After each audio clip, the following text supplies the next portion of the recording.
E, Miguel, cara, eu tava olhando aqui, quando a gente vai fazer esses programas, a gente manda no Instagram lá, a gente abre uma caixinha de perguntas e a galera manda algumas ali também, né? E eu tenho umas aqui, e uma que me chamou a atenção, que eu até te falei, cara, tem umas que são filosóficas aqui.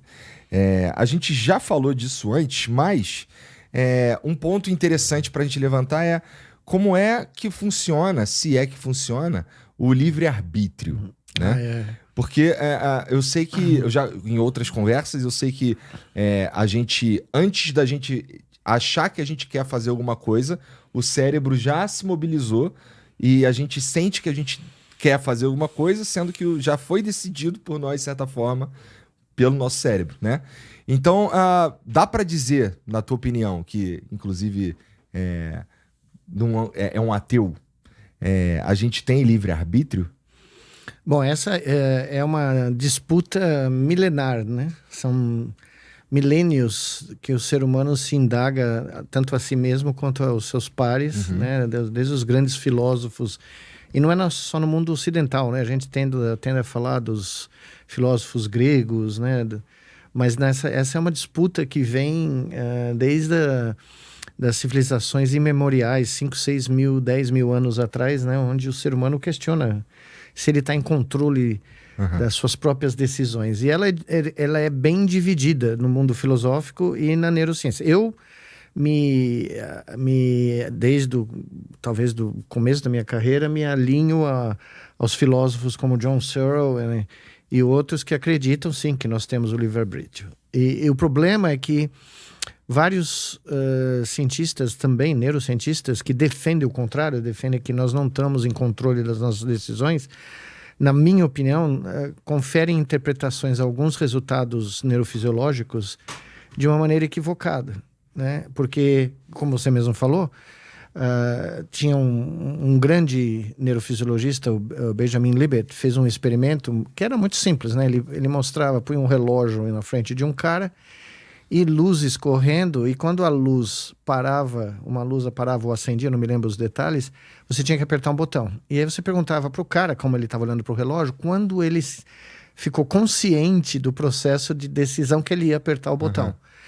E aí eles estavam registrando a atividade elétrica do cérebro do cara, e viram que a atividade elétrica começava a mudar no córtex antes dele poder dizer que ele sentia conscientemente que ele ia apertar o botão.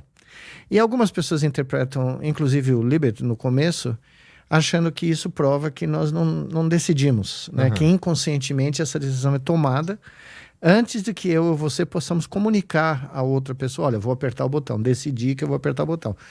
O que elas esquecem é que depois dessa atividade inicial, no momento em que você está para literalmente começar a mover o seu dedo, você pode parar de mover o seu dedo. Tem um intervalo de 100 milissegundos, 1/10 de segundo, onde você pode optar em não obedecer o Libet. E alguns dos sujeitos só de... né, tinha algum palmeirense lá no meio da equipe, decidiu ser espírito de porco e não mover o dedo. Ou negar a responder, ou fazer uma resposta, né? E eu e alguns dos meus grandes amigos usamos esse resultado como uma das inferências de que, sim, boa parte do que nós fazemos tem inconscientemente, né? Tem vários aspectos que são inconscientes, tem vários bias cognitivos, né? Tem vários prêmios Nobel de economia, curiosamente, que não eram economistas, eram psicólogos, que ganharam o prêmio Nobel mostrando como que nas nossas decisões de consumo são influenciadas. Né? Tem coisa chamada priming, tem vários bias cognitivos, né? O efeito halo, enfim.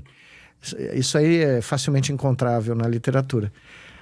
Mas eu continuo defendendo a posição, por causa dos meus estudos também, de que nós temos sim o livre-arbítrio, né? E não adianta, por exemplo, tem um neurocientista muito famoso dos Estados Unidos, Sapolsky, que acabou de publicar livros agora em português, que estudou o comportamento de grupos de primatas, né? Selvagens, no mundo selvagem, tá? No mundo natural. Ele não estudou o cérebro, ele estudou os comportamentos. Tá. E ele usa esses resultados para dizer que nós não temos, que nós somos máquinas determinísticas. Nós temos uma regra que nós não temos consciência dessa regra para tomar decisões. E eu não consigo acreditar nisso, né?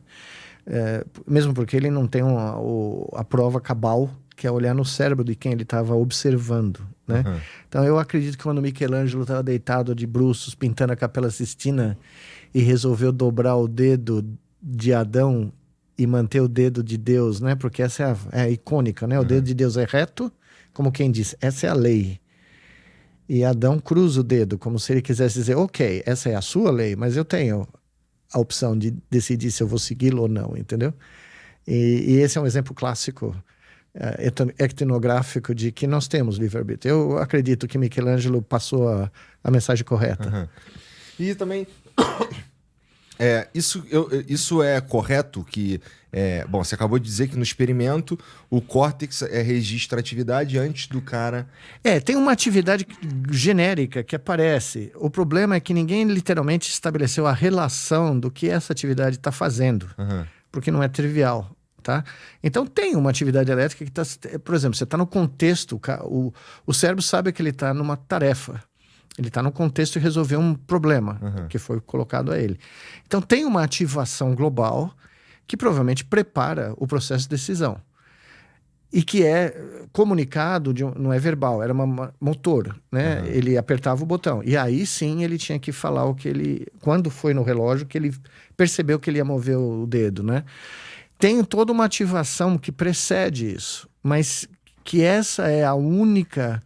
ou o único componente da tomada de decisão ainda é dúbio. Eu não acredito que tenha sido solucionado essa questão. Como várias coisas sobre o cérebro, bom, né? Nós estamos engatinhando, né? E então, essa certeza... Por quê? Porque por trás dessa visão, voltamos ao que nós estamos conversando até agora, se você disser que tudo que o cérebro faz é determinado, ele é passível de ser copiado, ele é passível de ser matematizado, algoritmizado, o que leva à conclusão de que ele é um computador, é um tipo de processador de informação. E aí, você entende? Eu acho que é uma engenharia reversa. É tentar buscar uma desculpa negando o livre-arbítrio para dizer que nós somos como qualquer outra máquina, entendeu? Entendi. E o cérebro está longe de ser matematizado. Está muito longe. Graças ao Big Bang. Essa foi uma das coisas que... Acho que foi uma das primeiras coisas que a gente conversou aqui no Flow, acho que da primeira vez que tu veio, sobre como o cérebro é complexo e que não funciona da mesma... Por exemplo, eu lembro que a gente conversou sobre fazer o download da consciência. Isso. Né? E aí tu falou, cara, isso aí não vai rolar, fica tranquilo. É melhor não apostar a poupança da família nisso, porque não vai sair. Tem os doidos que ainda falam disso, né? Fazer o upload, fazer o download, mas isso é tudo... São formas de... É como a gente... É o outro bias cognitivo, né? É o bias da autoridade. Então você pega um cara muito rico, um cientista muito famoso, um engenheiro muito renomado, e ele fala uma bobagem, as pessoas falam, pô, mas ele é um cara da Harvard, ou ele é o bilionário dono da Tesla, como é que ele pode falar tanta bobagem? Entende? Então você já dá um desconto pro cara, porque ele, né, é um bilionário, ou ele é o... E esse é um bias cognitivo inconsciente que foi descoberto pelo David Kahneman, né, que ganhou o prêmio Nobel de economia. Esse é o mais divertido, eu sempre falo com meus amigos economistas, né? Vocês têm um prêmio Nobel, vocês dão para um psicólogo. Sensacional.